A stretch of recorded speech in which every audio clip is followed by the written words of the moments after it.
Hello, everyone. Welcome to By Any Means Necessary, BAM. We are celebrating the birthday of Malcolm X on this May 19th. We want to start exemplifying Black leaders who are not as respected, not as taught, not as thoroughly considered for their contribution to the Black experience and to improving Black life. Again, everything that we're doing is to show that Black lives matter on a daily basis, not just when our lives are taken from us, but in the daily pursuit of us empowering ourselves and each other and the community around us. So thank you for joining us tonight. We have several Black entrepreneurs, Black male entrepreneurs. We wanted to convey the Black male experience, the Black entrepreneur experience, and some of the things that we've gone through as entrepreneurs, as individuals who have teams and organizations that are in the pursuit of ownership. In addition to saying happy birthday to Malcolm X and celebrating his birthday, I want to celebrate Minister Louis Farrakhan as well. His birthday was May 11th. You know, we need to start celebrating Black leaders, no matter how contentious some of them are, because other leaders are just as revered and just as respected, regardless of what their histories are. Everyone has a contribution to this, the American dream and the American experience. And what we want to do tonight is exemplify all of that. That is Black excellence. So I'd like to welcome Dwayne R. Norris, Brandon Smith, who is the chairperson of Urban Legacy, Khalid David. These are Black entrepreneurs who are coming up in our space. And Arain Barrett, because social entrepreneurship is important as well. So we're going to talk about what everyone's going through, what we've been through, and what we're up to tonight. And the goal of everything that we do is emulation. This is why we say representation matters. Our goal tonight is to show those who are interested how they can increase their own Black wealth, or show allies how they could support us and other Black entrepreneurs and organizations in the effort to increase Black wealth and improve Black life. So thank you everyone for joining us tonight. I can't wait to have this discussion. If you have any questions, please let us know. We're taking questions all night. Tonight is so conversational. Tonight is a celebration. So we're going to be talking about some hard, great things that we've done, but we are open to questions. And remember, our pillars are STEM, entrepreneurship, and ownership. So ask us questions about what we're doing in those spaces. All right? Hey, everyone, get on, hop in.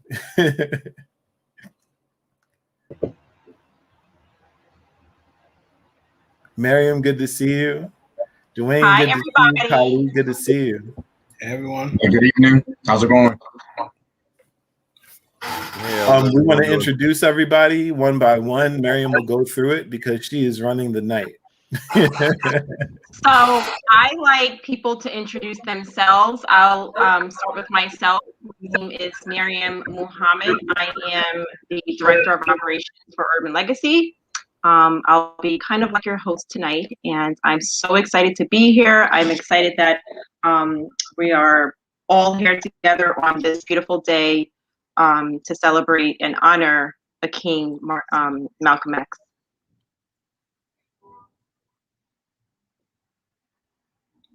Who would like to go next? Mr. President? All right, we'll start with me, but then you could pick everyone after, because this is spontaneous. So you could grab anybody that you want to tonight. All right, we're so all on our game. We're all on our A game tonight, right, guys? So we'll start with me. My name is Shane Ocean Loyer. I'm the president of Urban Legacy. I'm the executive director of Singularity. In Singularity, I focus on small business consulting and increasing the digital footprint of different organizations. So whether you're starting your organization or building your organization, that's what Singularity is for. And Urban Legacy is what we're here for tonight. Our mission is to increase Black wealth. Again, our pillars are STEM, entrepreneurship, and ownership. And by ownership, we mean every type of ownership: real estate, property ownership, stock ownership, intellectual property, whatever you can own, because those things are going to break the intergenerational curse of decreasing Black wealth. We want to increase. So that is what we're in the game of. I'm gonna pick randomly, and then our chairperson could go dead last. No, he's gonna go next. Brandon Smith, let's hear from you, Mr. Chairman. Hey guys, I'm Brandon. Nice to meet you all. So I'm the chairman of Urban Legacy. I run 2 tech firms. One focused on day-to-day technology as far as computer repair to security systems, all the way to setting up new office space for normal businesses to hedge funds or commodity trade floors. I have a staff of maybe 6 people in rotation. COVID kind of changed that a bit. But that's my primary focus. My second company is Technology Impacting Life, where it's essentially that technology impacts life. So we focus on creating new technology for different businesses as well as residential communities. In addition to that, we program applications, and we're currently creating games, which are in the pipeline. I have a little bit of space in the music industry, so focusing in that area as well. Everything that impacts life, everything that you guys deal with on a regular basis is kind of what I focus on. And I know technology impacts all of that, hence the name. I guess I'll leave it for that. I'll leave it there for now, and then we'll continue when Miriam starts drill starting. Okay, let's go with Dwayne. Hey, good evening, everyone. Thanks for having me. Shane, pleasure to be with you. And Miriam, nice to see you again. My name is Dwayne Norris. I'm the co-founder of a company called Soulful Synergy. Business partner and I started this company about 7 years ago with the desire to do social impact work. We saw different needs in the community that we wanted to fill, and what we felt like was too many people were working in silos to get things done. It was a little me first mentality, or as long as I got mine, I don't want to work with somebody else because they might mess up our funding that works in the nonprofit, for-profit, and even in the government agency space. And so we really saw an opportunity for us to step in and say, how do we bring people together around these collaborative ways to solve problems? And so that's really been our mission for the last several years. We focus on a lot of workforce development initiatives, trying to make sure that we're getting our people good employment, opportunities for increase in wages, and ways to increase their station in life so that they can have money to invest and to buy property and to do the things that we all know we need to do. We're obviously big advocates for entrepreneurship and the work that Urban Legacy is doing. And then prior to me starting Soulful Synergy, and I still do it now a little bit less because COVID has been difficult, but financial services professional, founder of a company with my aunt before she passed, of RN Wealth and Retirement Strategies. So for 15 years, I've held a life insurance license, Securities 6 and 63, and Security 7 licenses. So mostly focused on retirement planning, helping people understand pensions, retirement, and then figuring out how they take that wealth through to retirement and then transfer it on to their kids through estate planning, wills, trusts, and the like. So I'm happy to join the conversation tonight and really looking forward to where everything takes us on this convo. Nice. I just want to say quickly, it's funny that you brought up the fact that it's just kind of a dog eat dog scenario, and that's why we need to increase wealth as well, so that we have options. You know, it's not this is not a zero sum game. So no, it was great that you brought that up. Next, I want to ask introduce Khalid David. So Khalid, go ahead, man. Hello, good evening, everyone. My name's Khalid David. I'm the founder and CEO of TrackFlow. At TrackFlow, we build an online platform that allows contractors to track and put and manage changing project costs in one simple place, saving them time and money. We've won awards at MIT, Harvard Business School, more recently Stanford. We're on 2 major projects in New York City. And I'm an avid believer that entrepreneurship and innovation is a form of activism. So I'm here to share my thoughts. I'm here to have some fun, difficult conversation and to honor the spirit of Malcolm X by any means necessary. Yes, nice. Next, we want to have Arain Barrett. Hello, everyone. How you doing? Can you hear me? Good. A little All right. low. If you couldn't turn it up, it's cool. All right. How you doing? So my name is Arain Barrett. I'm the CEO of Cool Nerd. Basically, our company was inspired by a report that came out called The Road to Zero Wealth, which spoke about the net worth of Blacks and Latinx is going to be zero by 2053. And when we started to see some of the factors, one of it was the increase in debt that we're taking on to achieve higher income. So we'll always hear that our income is higher, are increasing, but we don't see some of the factors that are contributing, which is, of course, an increase in debt load. So what we do is that we are starting to expose our kids from high school and also middle school years to careers and jobs that can pay them basically $50,000, $60,000, $70,000 from a 2-year and sometimes certificate programs. So we're exposing our kids to in-demand job that will increase their wealth and basically lower their debt load as well. And that's what Cool Nerd's about, career opportunities that they don't know exist. And I love being an entrepreneur. So that's another factor I look forward to this conversation today. Arain is on fire. I know of his work in so many different spaces. And I love that you brought up the 2053 statistic, because we're trying to get organizations, especially activist organizations. It's such an emotional field that it's difficult to think rationally. It's difficult to think strategically, but you care about what you track. You could change what you track. And looking at data like the 2053 target that we have to increase Black wealth before it hits zero, that's strategic thinking. Now we have a goal in mind. We have a due date. We have something to work towards. So I just love that you brought that up. Thank you. Mariam, it's on you. Let us know if you have. All right, Arain. I know we're like sticking you. I know, but you mentioned something about youth, and that's something that we will be discussing this evening. And so, being that you were the first to discuss it, to talk about it, I want to ask you first, and everyone else can just chime in. For Black youth who are interested in entrepreneurship and ownership, where would you tell them to start now? Like, what advice would you give them to right now if they are interested in opening up their own business or, just being their own boss and using their own time? What? You really want to go there like that? I want to go there like that.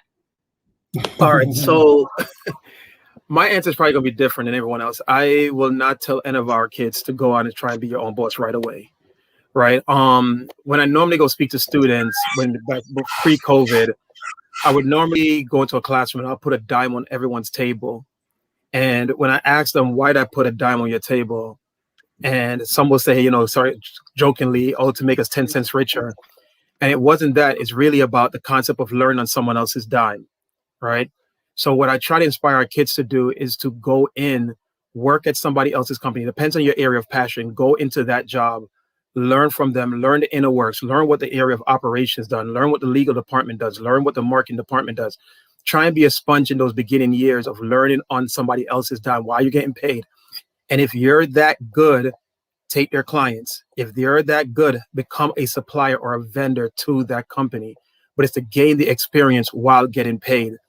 I try not to tell them just to go out there and just start your own thing, because one, we don't get access to capital. We already know 1.7% of VC dollars come to us.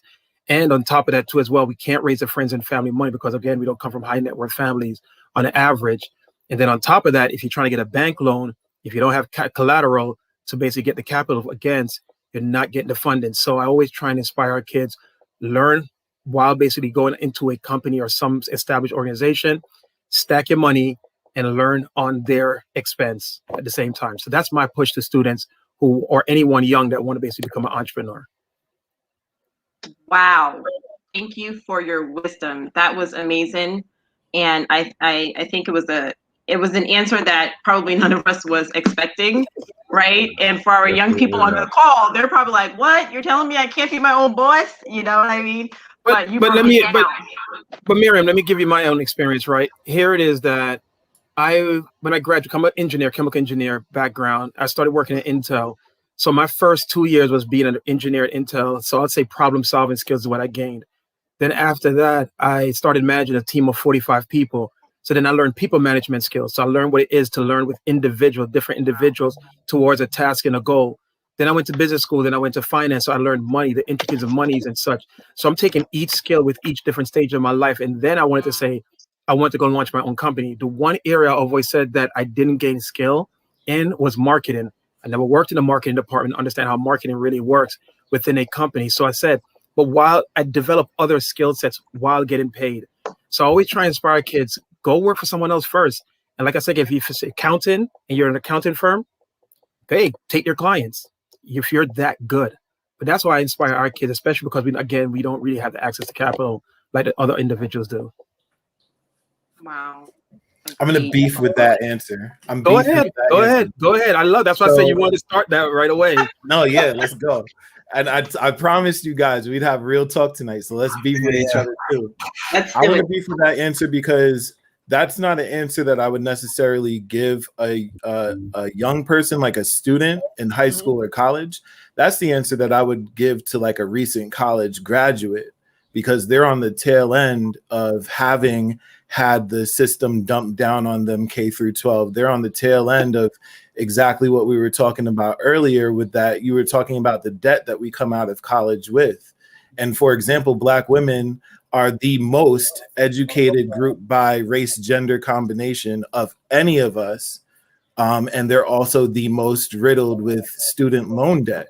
So I would say because they have that indebtedness, they should definitely go out into the job market and try to recover from that and recoup from that and get an ROI that's immediate if they can. But a student, the thing about being a student, the thing about being in high school and college is that people don't expect you to do anything meaningful until you've graduated, at least with your bachelor's degree. You might have to work through college or whatever, but no one's like forcing you unless you're in a household that's doing it. Society is not forcing you to go out as a high school junior and make a living for yourself immediately. And every entrepreneur, every meaningful entrepreneur that we listen to every single day, they say the number one thing and the number one roadblock that we even have as adults is just going out and doing something because of what you talked about too, which is the probability of failure. You know, while you're young, you could recover. No one is expecting you to do anything anyway. You know, that's one thing. And then another is you were talking about capital with what we all deal with every day with intellectual property. There's so many ways to start a business at cost. There's so many ways to start a bootstrap a business, even when you're young, you know, with a few $100s. There's the drop shipping industry. There are developers. There are kids that I know that are better developers than I am, sadly, you know.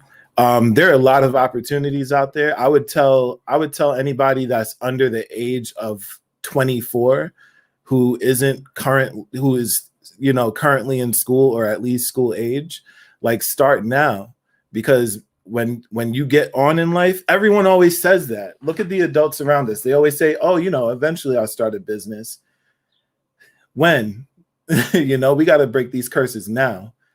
That's all I thought of that. To interject on that statement, just because I agree with you to an extent. I started with flyers in Co-op City in the Bronx. For the guys from New York who know where that's at, I was 13. I was really good with computers. I printed out 1,000 flyers and I went door to door and was just putting it under every door I could get to. Because I understood like I was talented at something and I was willing to take a risk. And I bring that up right now because that's why Shane and I started Urban Legacy, for these kids in our generation. And you mentioned it as far as the depleting financial value that our community has. They need to get rolling now. It's not about when they finish college. It's not about when they stack that money up. If you're an entrepreneur, you know that you're always going to have struggles. Finances are always going to be something that comes up. And I no cap, like that's how I started and that's how I still live. I know nothing different outside of that. And I'm a programmer, I'm a developer, I've done all of that stuff. I'm sitting here trying to put this group together with all of you guys, and I appreciate everyone's time. But like, F that.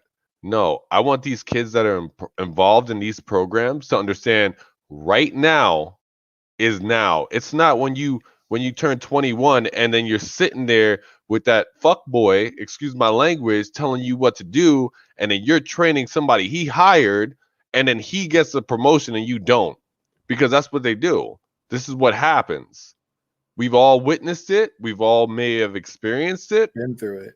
Be your own boss. And I used to do the same thing. I mean, listen, even with my own business, I worked on a trade floor and I trained people and watched them become my manager. And I was like, what the hell is this? At some point, we got to do better for our kids. And that's really what it's about. You know, I think we can all agree on that without any interjection. And I think we need to continue to look at it that way, because that's what's important. That is the focus. And everybody brings something to the table so that this can happen. Even if we're only doing it in one community, we're making a difference. And I think everybody here wants to make a difference, which is why we're all having this conversation. I want to hear others' thoughts. And I see Khalid is itching right now. Khalid, we want to hear from you, Khalid. I see you itching over there. Yeah, man. So just for it's Khalid with the lead part. I love the points. I love the dialogue. There's a part of me that really believes that it's yes and.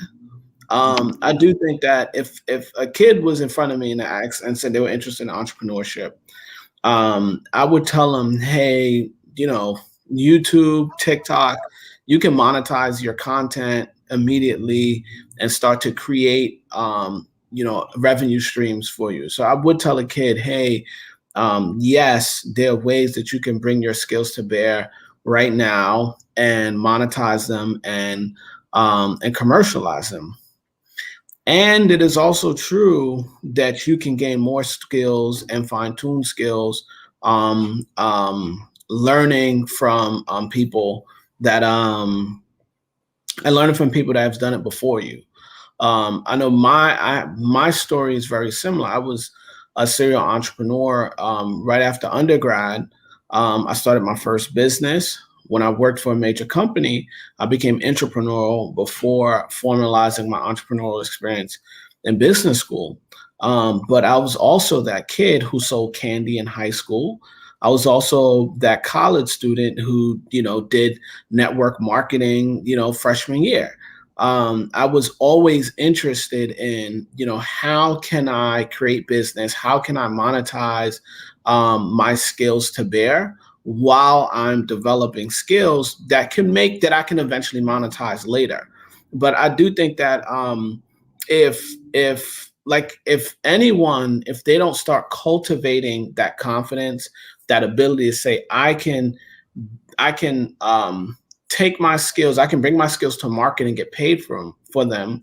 I think you have to cultivate that experience, those values early on, even as you go and gain skills. Because I got peers who, kind of said, worked at companies. And it wasn't until they were 35 that they were going through the learning curves that I was going through at 21. And they're looking at me like, how I've been able to do that. But there's you can't skip developing the confidence, the guts, the mental toughness to kind of go out there and bring, commercialize these things in your head. So I do think that for some people, they still need to go out and get skills, but you can absolutely develop the skill to monetize whatever you're doing at 15, at 16. There are people who are coming up on TikTok. There were kids who bought Bitcoin because they were interested in this thing, and they became millionaires at 21. So, there's no shortage of opportunities at 15 and 16. And you have to, I believe, start cultivating that entrepreneurial muscle early on. And I know I've done it in every season of my life, and every opportunity that I've had, I've always been cultivating it.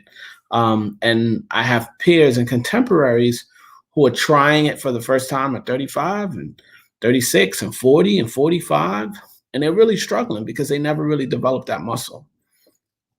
So that's my 2 cents on it. That was worth more than 2 cents, brother. I might have paid for some of that advice.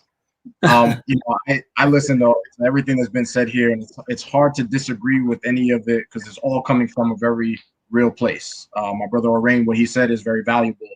I think what I would ask a young person is, what are you willing to sacrifice? What are you willing to give up? And how real are you really ready to make this work? Because it's a lot of work for any entrepreneur that's sitting in this room. You know that you have to sacrifice something. And at 15, 16, sometimes you don't always have the mental fortitude, the confidence to step out on your own, away from what your peers are doing, the hanging out, the partying. So I'll definitely say that, one, you really do have to understand what you're in store for, because building a business from scratch is a lot of work.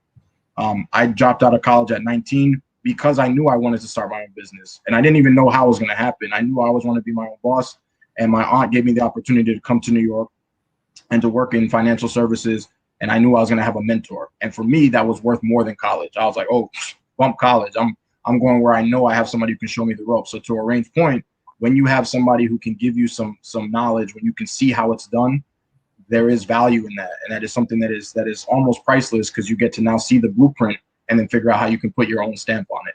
So, I definitely agree that there's both trajectories, and that you shouldn't wait until you're done amassing 10, 15 years of corporate experience before you step out, and that there's very much ways to be able to work in somebody's business as you work on your hustle, and that if you can do them both simultaneously and gain the skill sets, that you can still build something on the side. But if you're all in and you know what you're willing to sacrifice and you're ready to go all in, I don't think you need to wait. I think if you have that hunger and you know that you're willing to sacrifice the late nights and the other bullshit, then go get yours. And I also am a big believer that, you need to build a team. Like, it's one of the things that takes time is leadership. And so one thing that Orain said is, like, as he's been growing, he's been cognizant of the skills he was lacking so that he could kind of move into these other arenas to pick up those skill sets. When I was in financial services, my aunt and I had to do marketing, networking, build our own clientele, and do sales and pitch meetings and all that kind of stuff. But I wasn't used to building out a team. I had to go find a place for me to do that. I actually did it in the nonprofit space. I built out, I became the presidency of our Rotary Club, and I built out an organization so that I could learn leadership, because it wasn't a skill that I had developed in a substantial way. And I knew I needed that in order to leverage into this next phase of business. And so now, as we built out our team, I have a much better leadership style. I know how to bring the best out of people, but I was aware that was a gap that I had. And so I do think, as an entrepreneur, you do have to be aware of the skill sets that you're trying to acquire to get where you're going to go. And if you can find a mentor who can give it to you, great. But if not, you have to put yourselves in the positions to get that, whether it's in school, whether it's through partnerships, but you have to look and see, where can I build on that skill set that I know that I need in order to get to the next level. Yeah, go on.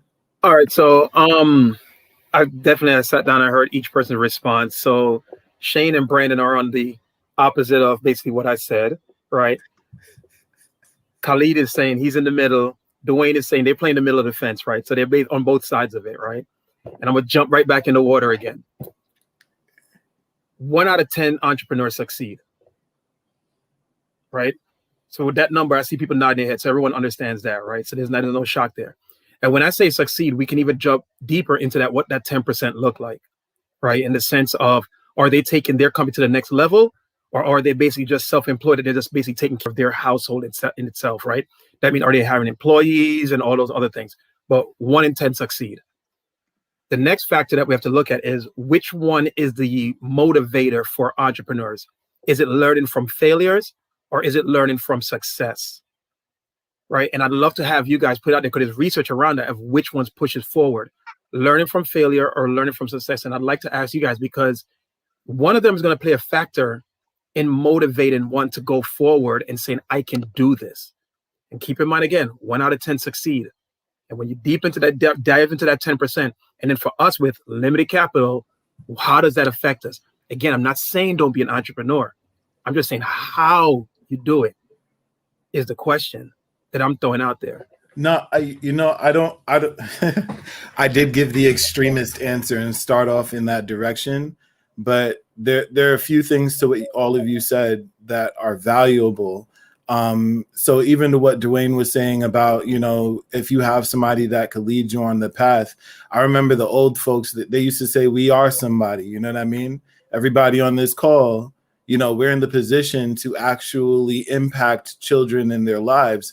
I tell everybody that I will know I'm successful in life if I'm looking down on my funeral and I see at least 500 kids who I know that I've put value into their lives. So we are somebody, and that's an at least. That's my goal in life. That's success. I plan on seeing success looking from the top down when I'm out of here, when I really wrap up my score. But to what you said, to be specific about, what we're going through on a daily basis, actually the number is 50% of businesses fail, or actually the number by the SBA, which is that 50% of businesses are out of business by their 10th year, mind you. That is a number that does not consider if the business completely failed, if it was sold, or if one of the owners departed. So that's something that we started Urban Legacy for as well, so that there's so many misconceptions out there that it easily shakes people out of the course and the path of entrepreneurship, the course and the path of owning their own. You know what I mean? And we should be in desperate fear of that, because there are so many benefits to being an entrepreneur. To match what everyone is saying, you can start your business while you're an employee, but understand you're going to be dividing your time at the same time. A business, we all know this from bootstrapping our own businesses. We all know that building a business is truly like a baby. You're going from a fetus where you're trying to figure out exactly what you're presenting to market. You have to build out your packages. Brandon has me reconsidering all of my consulting contracts moving forward. You know what I mean? And I feel like I'm at least in the toddler, young adolescent phase of my consultancy. You know what I mean? Nothing is stopping you besides a non-compete clause from going to work somewhere and from starting a business at the same time. You just need to register. It's $50. The barriers to entry are low. And then the rest is our job as entrepreneurs. I remember Jay-Z lines. He would say, oh, well, I did this so you didn't have to, kind of thing. You know what I mean? We did certain things so that youth and young adults, they shouldn't have to anymore. Of course, they have to build up their own grit. And just like Dwayne was saying, what are you willing to sacrifice? People hear the word investment and they hear what they're going to get on the back end. They don't see what they have to pay into it, the opportunity cost that they have to pay into it, which is time, which is hard work, which is dollars, But we've gone through certain things, and we should be showing youth and young adults, especially Black kids who are taken out of the game early by every other conventional means. We should be showing them what we've learned. So what we could show them is, how do you bootstrap a business? How do you take what dollars are in your pocket right now and flip them? How do you, just like Khalid was saying, how do you sell candy in school and then flip that so you're starting to sell t-shirts? How do you move from t-shirts to sneakers? How do you do arbitrage? What is arbitrage? You're just taking a product from one person, buying it from them, selling it to another when you have both deals set up and you get the profit in between. There's so many things that our K through 12 experience is not teaching us. That's what every single one of us are doing on a daily basis. Or Rain, you're doing it. You could even go out and tell a kid, go work for XYZ corporation, but you're still training them in a way that's going to eventually convert them to entrepreneurs. And then we talk about the safety of a job. You know, jobs are at will employment. They could can you at every time. We have people in their 50s and 60s losing their pensions if we're talking about safety. You know what I mean? We have people in middle management getting fired all the time. Thousands of employees getting laid off, even as corporations get investment and such. So look, we could get into the intricacies of it, and we should, because that's our job on a daily basis. But entrepreneurship is so discouraged. We at least, you know, we love numbers, right? So we at least need to close the gap, especially for Black youth and young adults. The Black entrepreneurship rate is half that of whites.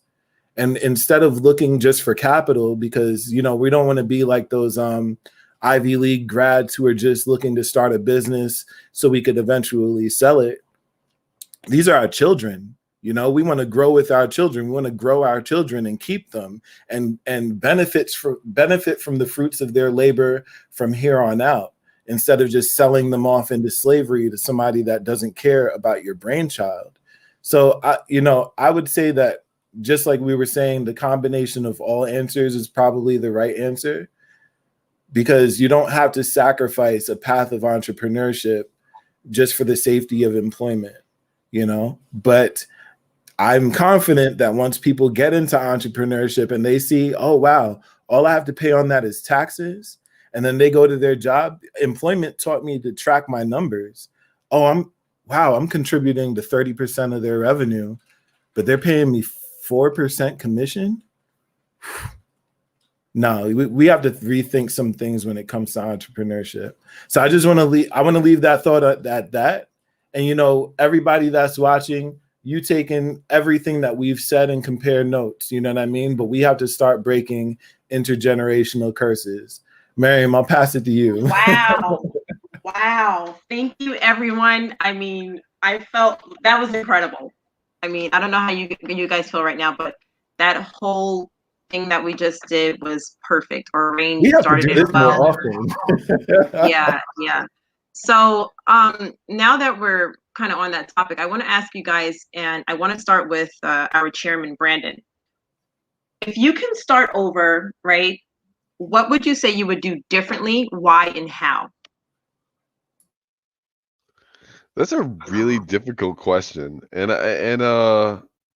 the only reason I say that is because there are a lot of good points brought up as far as like whether you start on your own, do you work for someone, do you kind of grow into it? Me personally, I'm really not sure. I mean, I take everything as a lesson. Everything that I've gone through has really helped shape me who I am. Everything that I'm doing now, even with Urban Legacy, that's the reason for it. You know, so I'm not sure if it's a loaded question. That's a loaded question, because then you get into relationships that probably screwed you, you know, in the process, personal stuff, being able to have a certain amount of tolerance and control. There's maturity that gets involved as well. You know, it's life and business. And when you're an entrepreneur, to put those both on the same line is very difficult. So to give you a straight answer, I can't, but I see what you did there, and I'm calling you out because you know it to be true. I mean, Shane just finished saying, you know, like feels like a fetus or a young kid essentially in the business world, and he's still learning. But relationships and business go hand in hand. Understanding your community, understanding your audience, that comes with your social skills, that comes with life experience, what you get through relationships. However, those relationships can also affect your business in many ways, because if you're not right, your business ain't right.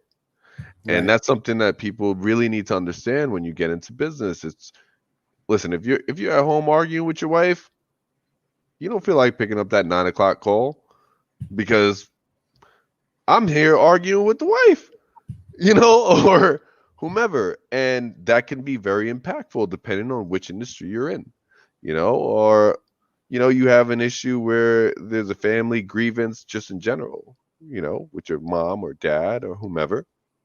it could take you out for a couple weeks. So having a certain amount of discipline and being able to balance that, I think is, I'll leave it there, and then I'll leave it to everyone else to say or speak on, because I think that's the best answer I could give based off that loaded question. Thanks, Brandon. Thanks for the honest answer. I think you're on mute, Orain. I think you want to speak next. So the question is, what would you do differently? Correct.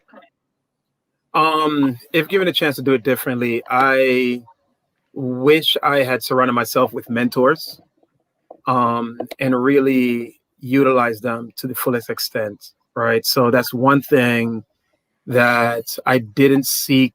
One, I didn't galvanize and or seek the advice of those in the industry to say what they could do or do better, right? As time went on, I was able to find, you ever seen the movie The Intern? With that elderly gentleman that came in and started working in their company. I don't know if anyone's seen that movie or not, right? But it was a guy who was retired, and then or they find that elderly people are finding it hard to get back in the workforce. So he was an intern at, like, let's say age in his late 50s, but he came into the startup and eventually started to provide them advice, because they thought they knew everything, right? We're young, it's technology, it's this, it's that. And he came in as an intern, right? With a program that covered his salary. But then he started to provide advice because he was an older person that had worked in corporate America and such, and was providing them guidance that they overlooked, right? Because certain fundamentals do not change. I was fortunate to find a lady in her 60s that was working with me at some stage in my company, and it was just mistakes that I would have normally have made. She just said, no, this is what we normally don't do. I know you guys are all about technology and all this and that, but here are the things you should do. So once I had that experience working with her, I wish I had surrounded myself with individuals like that, that had the experience that can guide. And now, as my company is doing well, I am now reaching out to those who I know are at a higher level to provide that guidance and such, not to repeat the mistakes that I made earlier. So I wish I had surrounded myself with mentors before I jumped out and said, hey, you know what? I'm leaving corporate America now to go start my own business. And here are the people that are going to direct me as I basically walk this path. Wow. Thank you. Dwayne. Yeah, I kind of feel it's loaded too, Brandon. Don't worry, bro. Because like, if you do things differently, would you really be who you are today, right? It's this kind of like, esoteric thing. But I will say there's things I wish I would have done differently if given the second chance to say. I would have bet bigger on myself.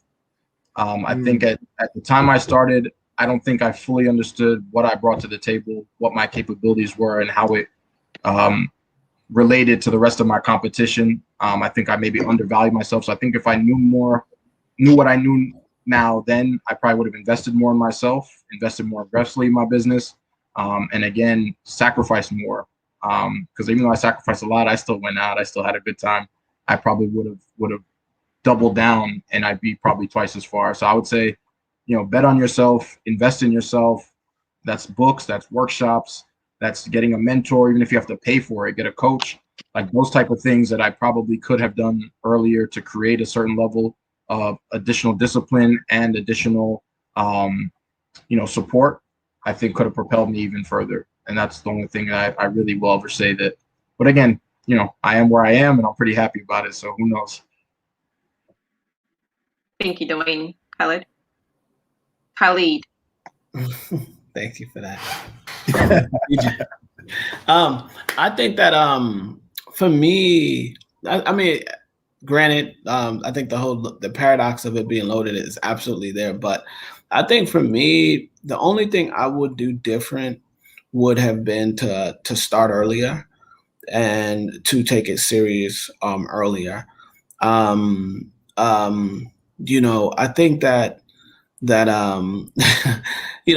data says that 1 out of 10 companies succeed, and I think the reality is that your journey to success is these different versions of how you operate the business failing 9 times before you become that 10% that's a success. And only difference between the companies that make it and the companies that don't is that the person, after they failed once, they stop, There's a person who stopped after they failed on that third time. And at the end of that 10 years, those companies that still exist as those people who failed and made mistakes 9 times and kept going. And, as I was stepping into my entrepreneurial journey, there was a part of me that so badly wanted to be validated by my community, wanted to be validated by the places that, gave life to me. And I didn't quite understand yet what it truly meant to be a pioneer. I didn't quite understand what it means to go into uncharted territory. If I could do anything differently, it would have just been to get started earlier, to trust my journey, my path, what it will take me to, and I think that's what, when I hear people struggling with their entrepreneurial journey, struggling to strike out on their own, everybody's waiting on some magic moment. Everybody's waiting on some perfect opportunity. Everybody's thinking, if only I save up enough money, I'll be all right. But you're just going to make the mistakes after you're 45 and waste the money that you probably couldn't afford to waste when you were 25. So I think that if our community really embraced entrepreneurship, encourage kids to get started early, we could be, there should be some, sophomore dropout that becomes a billionaire. And we live in a society that tells us that experience are reserved to, white males from, top engineering schools. But we need our billionaires who at 19 can be doing the work that changes, the way that everything happens. And you only get that by actually doing it. There's no shortcut, there's no cheat code, there's no, you have to have those young people willing to take those risks. And in the same way, I know I talk about entrepreneurship as activism, but there's always been, and we look at our traditional activism stuff, there's always been a role for young people. Young people have always taken the risk, gone to the march, got the hoses sprayed onto them. When the rest of us, when we had to work our jobs and we couldn't rock the cradle, I think that entrepreneurship for our community, it needs to have that same thing. So I think if I could have believed that I was capable at 19, I would have made the mistakes sooner. Not that I would have not made the mistakes. I'd have got my reps in earlier.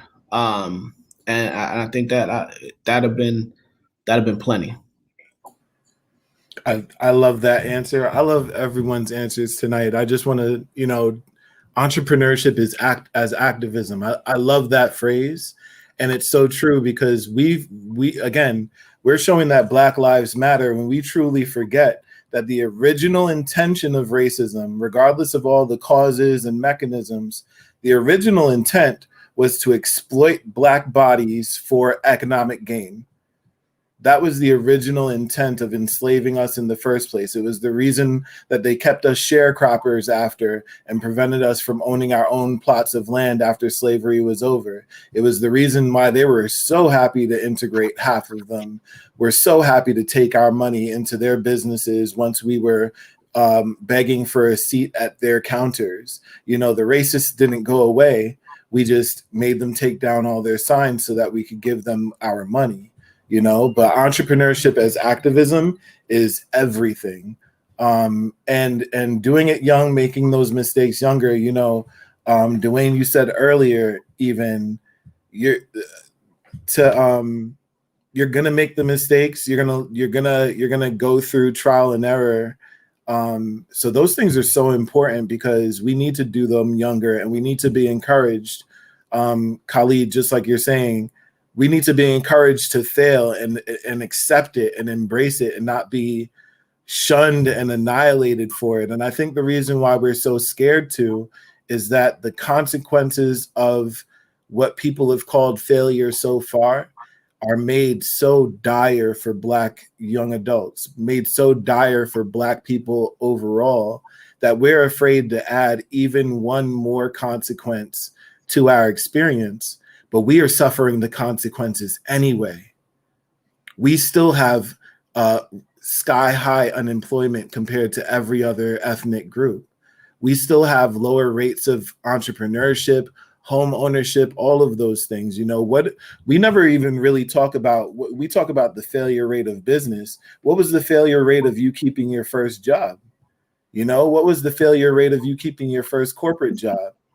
You know, we don't talk about those things. How many people have you seen even attempt to buy a home? I was going to say, how many people have you seen lose their homes?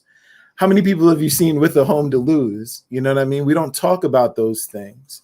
And we need to as a community, and we need to create that padding, especially us in our position. We need to create that padding in that space for kids to come in and fail. That sounds insane. Why would you want a kid to fail? No, in the entrepreneurship journey, people are going to fail anyway. It's better to start earlier when the stakes aren't as high as I have a wife and kids, and my mother and father have only grown older and are having their health problems that are almost inevitable for all people.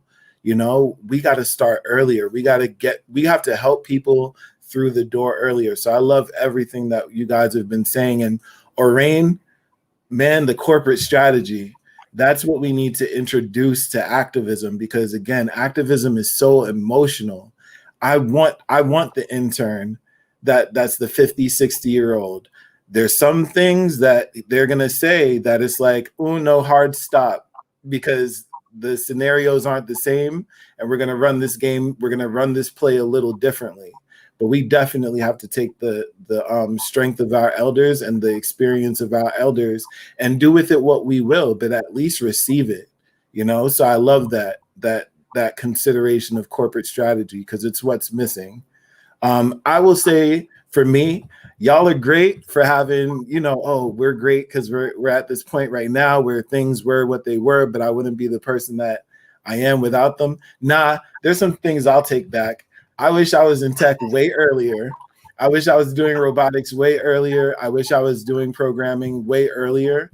I spent way too many nights on late night papers for myself and others. And I didn't spend enough of those overnight stints building out my own sites. I didn't spend enough of those overnight stints creating the dashboards that I want to create. You know what I mean? The apps that I wanted to create. There's so many things, Brandon will tell you, there's so many things on our plate right now that we just need development teams to cover. And I wish I had, I mean, maybe not enough to cover all of it, but definitely more of it than having started my official tech journey when I was 28 years old. You know, I would have preferred that be 18, you know, but that's why I was so passionate about my answer earlier about when kids should start becoming entrepreneurs, because the stakes get higher as you get older. I can't do the overnights like I used to. Brandon will be shocked and Miriam will be shocked to hear this, because I'm still up at 4 at night. It just doesn't feel good the next day. But I know I have to do it because we own what we own and we have to move it forward. But it doesn't feel as nice as it did at 18. What are you trying to say here, Shane? Overnights. I wish I had more comfortable overnights to give to building up my skills and development. And then OPM, you know, I had access to capital. I had capital.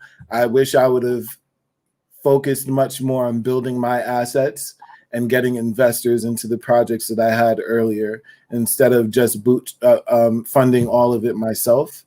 And I would have chosen my partners much more strategically, like I have now, which is why all of you are on this screen. Hi, y'all. So I definitely, y'all are great. I definitely have a regret or two. You know, not all of them. I am glad that I am where I am, because again, we have to go through things so that youth and young adults don't have to anymore.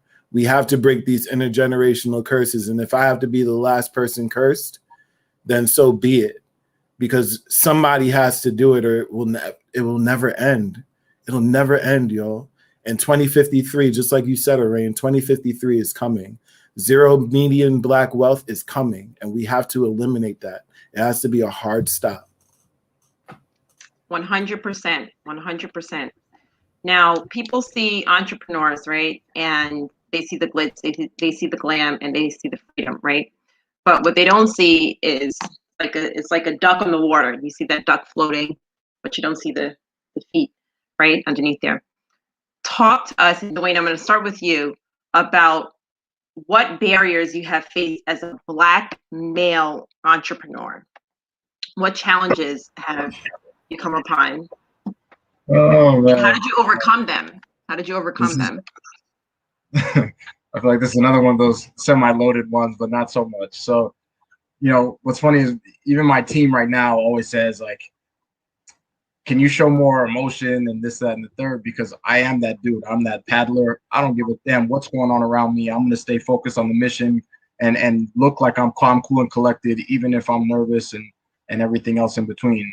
So I very much believe in that. That was what was taught to me. I was mentored by a strong Black woman, and you would have thought she never sweat. And I take that with me because I don't care what's going on around me. The job and the objective is bigger than my current state. And so the challenges that I face have not been anything I think anybody else has not faced, but I'll share a couple. So as I said, I started at 19 in the financial services industry, young, no degree. And so I used to go out on meetings with professional people, nurses or teachers or whoever else. And I would sit down and I'd be trying to gather information so I could make my recommendations. Now, at 19, I'm still learning the game. I don't know what recommendations fully to make, but I used to gather the facts, come back to my team, in this case, my aunt or my manager or supervisor, and we develop it together. But I go out on meetings, and just even as I'm asking questions, people would not give me information. They'd be like, you don't need to know that. Why do you need to know how much my house is worth? How much is in my savings? How much my 401k is? How much am I saving? Like, those are too invasive of questions.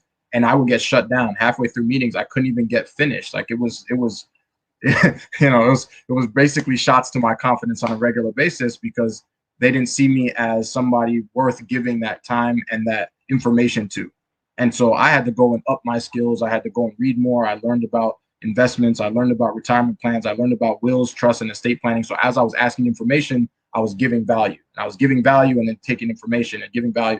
And so this exchange was happening where they wanted to give me more because they knew I would give them more value in the midst of that conversation. And so some of the biggest challenges that I faced were people seeing me as somebody worth doing business with, I guess you could say. And that's why on some level I connect with Arain. Like, it's hard to go out there and build your business when people don't think that you know what you know or have the skills to help them. And so I'll definitely say that, you know, the way you build your confidence is through repetition, and you know, repetition is the mother of all skill, and you got to go out there and really master your craft. Reading, and again, putting things into practice. That's how I really have tried to overcome. And you know, now with the new business that we're in Soulful Synergy, it is still uncharted territory for me. Like, I'm not the master of clean energy. I'm kind of still new to the space, only 3 years in. When it comes to the other workforce development that we're in construction, I don't know how to build a goddamn thing, but I understand the ecosystem that we're in. I understand what it is that our partners and stakeholders want. And again, that's through having a lot of meetings, through understanding, listening to them, understanding what their concerns are, what are their pain points, and how we're making sure that we're solving those problems. And so I will just say that, you know, the things that we're going to overcome, we mentioned the access to capital, et cetera, but you can overcome a lot of those things through knowledge. And not all businesses need significant capital to upstart. Once you get enough people to believe in you and your skill set, you know, referrals is really the name of the game, and they'll start to talk about you. You do good work, you do good service, but it's really that first level of confidence that you have to know your craft. And that only comes through studying, that only comes through really truly honoring the entrepreneurial spirit and really wanting to learn the game that you're in. And so I'll just leave it there that you know, the struggles are going to come, but they can be overcome through really, really just hard work and learning your craft. Thank you, Dwayne. Arain? Sure. Repeat the question again one more time, please. We were talking about challenges and barriers as a Black male entrepreneur.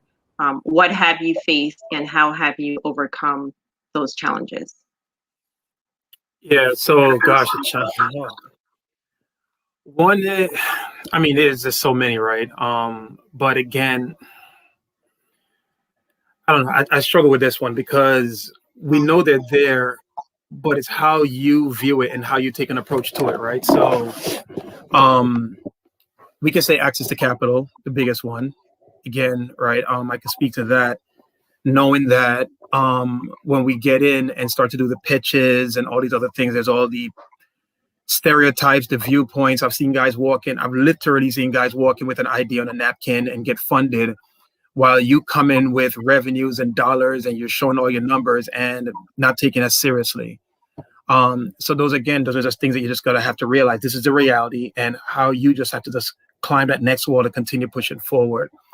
I think also as well, and I'm trying to be politically correct with it. So it's just basically he's like, don't do it. Nah, don't do that. Shane, we were on the same page. We're being told right now. They want it raw. Yeah. No, I mean, granted, right? The stereotypes again with, can you be successful if we give you the money? Can you be successful? Can you take it to the next level? Do you have the education? I always tell people that my MIT degree is not for me, it's to make you feel comfortable, because I already know I'm smart, right? But I know that when I walk into a room and I say that, it makes everyone come to at ease, and oh my gosh, and then the tone just changes completely, right? So I have to find a way to throw that out there so that not everyone starts to take me more seriously, because I know all the stereotype as a 6'3" dark-skinned brother are going to set the tone in the room for everyone else when I walk in and say, I'm an entrepreneur and this is what my business is about. Again, so it's just unfortunate that these are some of the hurdles that we have to overcome because of all the negative stereotypes and or marketing that's been put against us, right? But for me, I always say victim or victor mentality. And if you take the victor approach, you just gotta walk in. If you already know ahead what you're going to face, you just gotta find the different strategies or different tools that you can use to diffuse them, to overcome them. So again, for myself, I'm not raising capital, right? But now how do I fund my business or price my business so that I can fund everything that I need to take it forward, knowing that 1.7% of VC dollars come to us. So I'm not going to go swim against that tide, versus let me do the things that I've started researching. How did traditional companies grow? How did they grow to the next level? And yes, it's a more slower process, but that's what they did to take to the next level, because I know that the other way doesn't work for us. So again, it's us realizing the reality of what we're going to face and then say, let me take the approach that we're successful as well. You know, I want to hear from Khalid, but I will say this, and I'm going to say this so that we all hear this. Lead. Did you guys hear me? Khalid, I apologize. I have a DJ Khalid messed you up, man. DJ Khalid messed you up. No, I have a cousin Khalid, and I keep thinking of, I do apologize. And I love that name. So our ancestors were not politically correct. We're not here to be politically correct. We're here to keep it real with real people, right? We're here to help. So we're going to go to Khalid from that.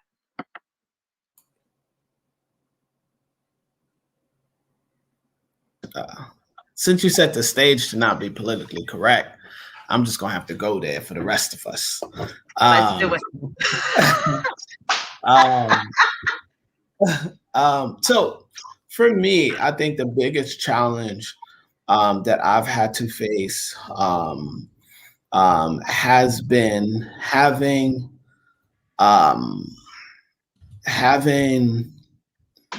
old white men investors believe in this Black boy brilliance. And it's been the most difficult reality of why technology companies, Black technology companies, why we struggle to get access to capital. I have a bunch of theories about it. So our company, we help large construction firms manage, financial cost. And this is experience I gained while working at one of the major construction firms in New York City and leading their technology team before actually doing it for ourselves. But when they see this Black kid that was born in the Bronx, grew up with folks from the islands, grew up from working class family, and I'm trying to explain to you, I can help you manage this risk. It's hard for them to see that in me. And it's hard for them to see that in me because I don't remind them of a younger version of themselves. I don't remind them of that guy that they went to college with who went out on his own and struck it big. I'm not the young version of an old friend that lives in their neighborhood. They literally do not have examples of what success will look like for me down the road. So when they're making their bets on my white and Asian counterparts, they're channeling from the frame of reference that exists in their life. They have a buddy that they went to college with who did really well and is a multi-millionaire now. They have a nephew that struck well, or a guy they looked up to at their last job. But they've never seen this wrapped in this version.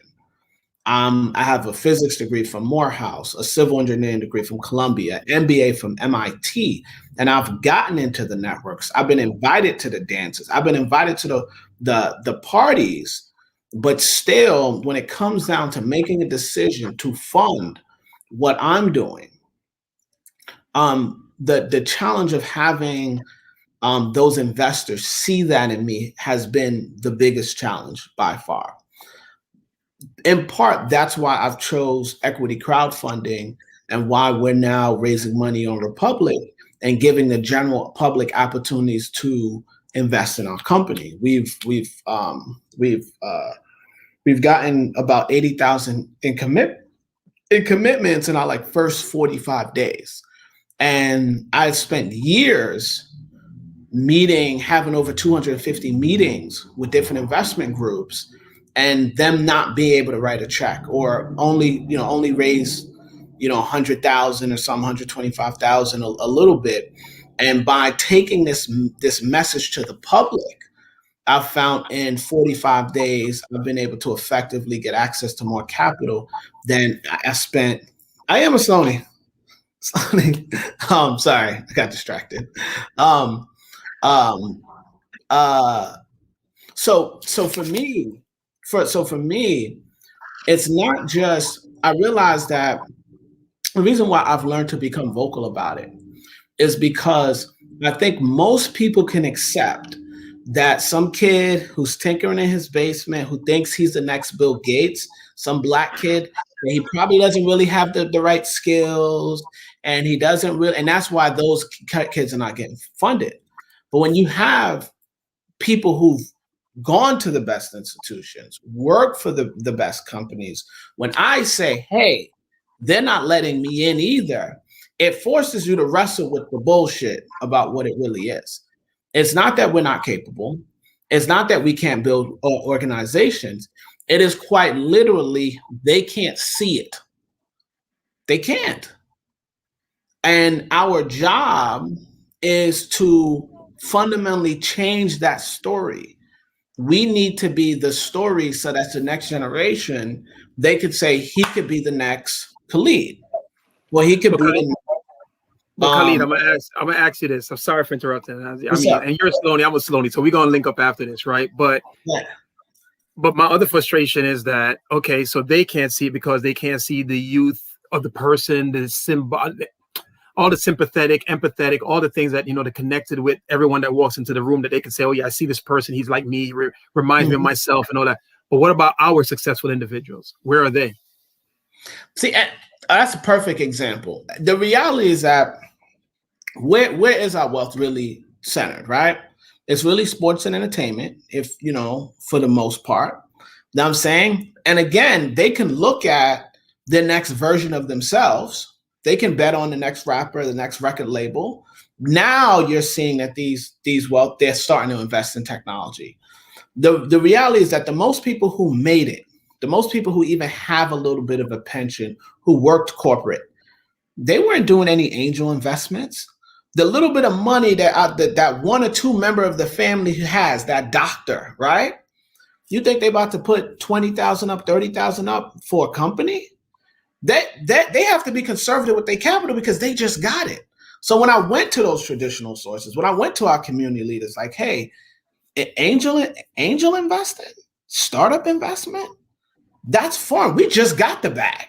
We just got our little bit of coins. Now, they're not conditioned to say what they about to take a loan on a house to invest in the technology. When have they seen anything like that succeed? So the problem becomes, and that's why I think that equity crowdfunding is changing the narrative for those people. I'm sorry, I'm in this office with this light, but that's why I believe that equity crowdfunding is changing the narrative. It's because we're saying, hey, we're going to give anyone an opportunity to be a part of our success. And when our companies hit big, guess who get that return on capital? Those who bet on us. So my mentality is finally switched and say, hold up. If I fundamentally believe that we're the next big thing, I'm asking you to let me make you money? Where's the benefit in that? Whoa. I should give opportunities for my community to let me make them money. Like, what? You know what I'm saying? I want my early investors now to reflect my community. Because when the technology... I literally said that to Brandon earlier this year, and he said it to me back and forth on different occasions. Yeah. When a technology company goes from zero to IPO and creates wealth for all the early investors, the founders, those first 10 employees, first 100 employees, first 1,000 employees, who, when this happens in the Googles, when it happens in the Airbnb, Coinbase, all the decisions that they make, those early hires that they did, the decision that they make about how this company would look, who would be a part of the company, all of those people gain massive amount of wealth. So at first, I wanted so bad to just be a part of the game. Give me a shot. Now I'm like, I've gained the confidence that, okay, I know I'm onto something, and I know you're not going to get it. But if I can get access to capital for my community in a way that makes sense, I want to make those returns to them. I want my community to be the ones that come up when we IPO. You know, and so people can say, yeah, I put a couple dollars on TrackFlow, and boy, oh boy, we did real well. Diverse founders, they make more diverse hiring decisions. We hire more people of color. We hire more more women. So my first 100 employees need to look like my block. And I'm saying, you know, I'm pushing it right there. It ain't gonna look quite like the block. Like, we know that, but you know, it can be more representative of what I feel comfortable with. Right. It doesn't have to be monolithic. Right. So I think at the end of the day, the biggest struggle when you're pioneering, when you're doing something that has been done, when it's wrapped in this black boy brilliance, is I've never seen, and I don't even like this statement, a black Zuckerberg, a black Bill Gates. When it gets to the point where you don't have to add the preface black in front of some successful white technology leader, and it could just be Robert Smith or what have you. When those examples exist, that's when people are going to respect it a little bit more. But until then, we're going to have to fight and earn every inch that we have. I think another piece of it is that they're also waiting to see if they know someone else who is probably more like them is going to come forward with a similar idea. And I say that because when I used to go and do workshops and presentations, they would see me walk in the room as the educator, and I would have some white people straight up get up and leave. And I'd have others that would stay, ask tons of questions. You would think they were engaged, they were loving the conversation, and at the end would say, okay, so if I understood this right, this, and this, okay, so I'm going to go take this to my white advisor, and I'm going to see what they have to say about what you just said. And it wasn't that they didn't see my brilliance. Eventually they saw it. They just thought that they could get the same deal somewhere else. And I'm going to say that could be piece of what you're facing. I'm not in the tech world, but I would say they may say, oh, this is a good idea, but let me see if somebody else will beat them in the market, and I'll invest in them instead. Yeah, that's fair. The original crowdfunding was group economics. And I bring that up to say, you know, we're looking for venture capital. We're looking for certain things on our level because of the scale of the ideas that we have and what we're trying to bring to market. But the kid that's coming into his own, that's trying to, the 16-year-old that's sitting on the park bench trying to figure out what he's going to do for the summer, or the kid that's in the middle of the school year and his kicks are leaning and he's looking for something new to put on, and he's looking for just for a way because his parents don't have it. His mom doesn't have it because she's paying rent and bills. His dad may or may not have it, may or may not even be there. You know, they're not thinking about capitalizing their startup idea. You know what I mean? If we want to, we have to change culture. You know, we're talking about, well, going to our community, going to those doctors and lawyers who do look like us. We have to change a whole culture because guess what? We're getting shut out, guys. And it's 2021. The excuse that they have of, oh, I don't see it in them. You know, oh, you know, I never seen it before. Nah, they have Black investors out there. They have, and they love to put the tokens up. They love to throw us up on Fox News. They love to throw us up on Bloomberg. They love to throw us up on CNBC as much as possible and then dismiss us in the next moment. Robert F. Smith was like, and it's good that you brought him up, Khalid. Robert F. Smith was like, with my track record, if you've seen my year-over-year returns for the last few decades and you compare it to any other fund, there's literally no actual excuse for why your pensions shouldn't be vested in our firm, especially when you compare them to other firms, not even just our own track record, but when you compare them to what people are doing to your pension right now, doing to your retirement portfolio right now. Our Black middle class is not even looking. And it's interesting because when he brought up the example of teachers' pensions. He wasn't looking at some group of venture capitalists who were trying to finance his firm or something like that. He was looking to manage the money of middle class teachers, lower to middle class teachers, who would be living off of that for the rest of their lives. And watching these funds run out or be run into the ground, never mind when we get these white collar crimes and they just get wiped out completely. You know what I mean? The examples are there, and they should no longer have the excuse of not having examples of Black excellence. Black excellence exists. And what we need to do as a community is we need to start divesting from looking for ultra rich white capital, because it's not coming, no matter if we do have a Black Zuckerberg or if we do have a Robert Smith to pose as an example. You know what I mean? Or if we do have Black female CEOs turning companies around, you know, and experiencing the glass cliff. You know, we have examples. We need to divest. We need to look for, just like Orain, you were saying, you know, now I have to look at, well, how did traditional companies come up before they did have access to capital? We need to start looking overseas and having more conversations with capital in Africa, in Asia, in the Arab Peninsula. We need to look elsewhere because they should have no more excuses, especially from what we've been given. We built this country. What better excuse could there be? You know, what better reason could there be to invest in the people? And my concern is, and this is where I've experienced, ironically enough, this is where I've experienced my issues as a Black entrepreneur.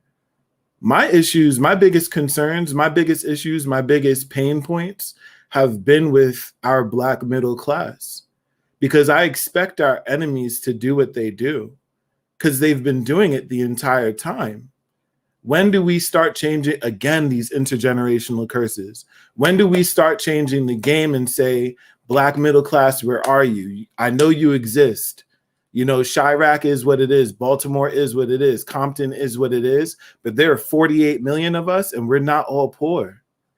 Where are the group economics? But they're not going to do it because they're playing protection. Of course they're playing protection. And what we need to do is introduce them. And that's, again, I love that we've been able to say this so much. This is the reason why we even created Urban Legacy, to show them examples of, this is where a Black church network put together their money and created affordable housing or created a plot of land and built real estate on it.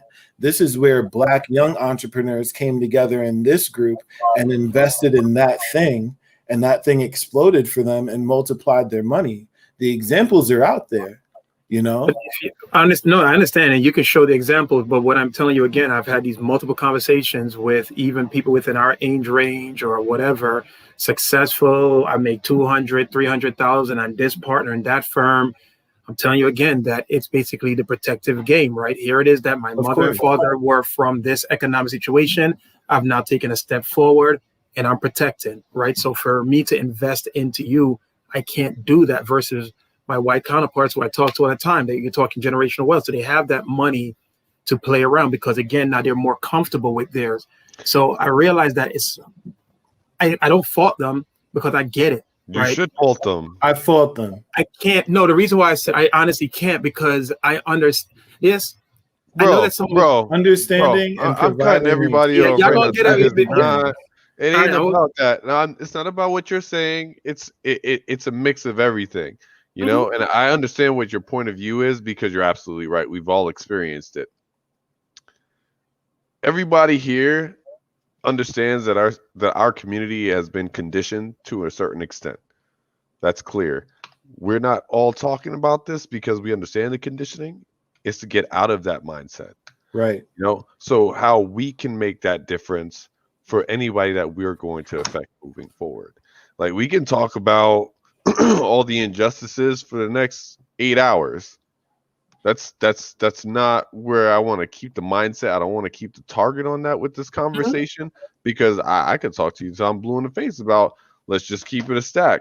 The reason that we're all having this conversation is taking so much time is very simple because I am Black or brown. Period. That's really what it comes down to. And I think we can all agree on that. It's every single person here has spoken on it in that aspect of things. And the other side of it is that our community does not support our community because we've been conditioned in a certain way. And we need to make that difference. We have to break that conditioning. I call it tree and I get that, but I want to speak to that, right? Because again, it's like, again, you have to understand. It's like I said, when I walk in the room, I already know what the environment's going to be.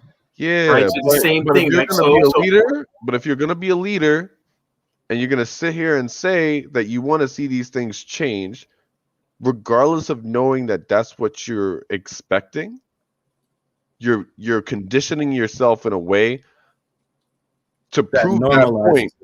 Because I tell you right now, and Shane to tell you, I deal with a lot of people.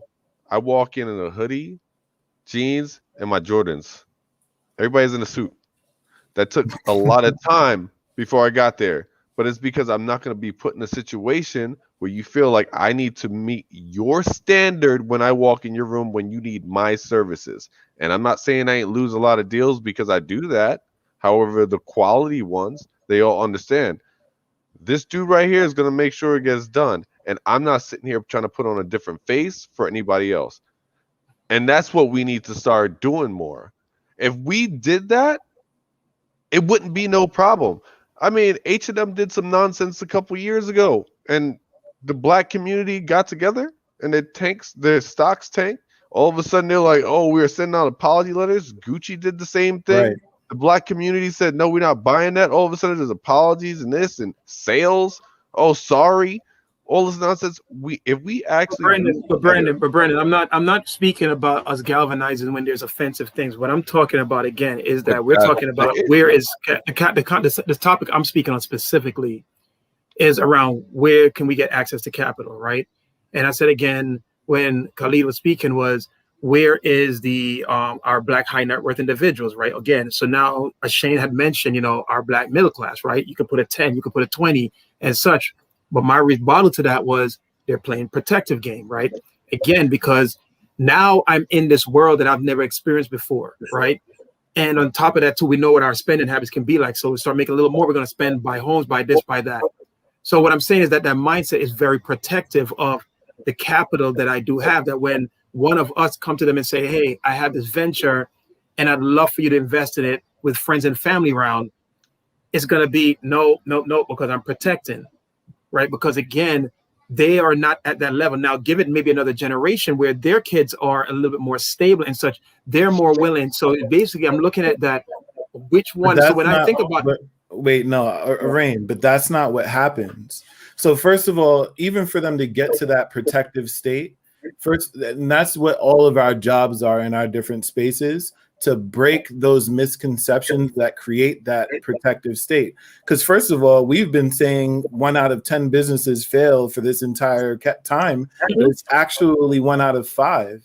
And that's over a 10-year period. And it's only 50% at the 5-year mark. Those are the actual numbers. And when you say, oh, we're being in a protective space, unless we own our income, unless we own the means of our production, unless we own the home that we're in, we could lose that protective space no matter how much income we're generating. Because just like you said, all of that income goes up proportionally with our expenses. We know what intergenerational wealth is. A Black middle class person, we want statistics. We need to start thinking strategically, right, about how to break these curses. Strategically, we look at the numbers and we say the Black middle class has 1/4 the chance of their children being in the same class than a white person of the same class does. You understand? So being protective is not protective, and we have to start breaking that down. No, I get that. I'm not disagreeing. Hold on a second, though. They didn't take a second to break it down for us how meaningful it was for us to start throwing money into white businesses in the 1960s, because that's what happened. They broke it down for us. They whipped it into us, how important it was for us to sacrifice our children to the white school system that is doing the same things statistically to us now that they were then. And schools are just as segregated. Graduation rates are stagnated. You know, we're still coming out with colleges saying we're not college ready and the workforce saying we're not workforce ready. And that's all students. And then it's disproportional for Black students. No one is being protective anymore.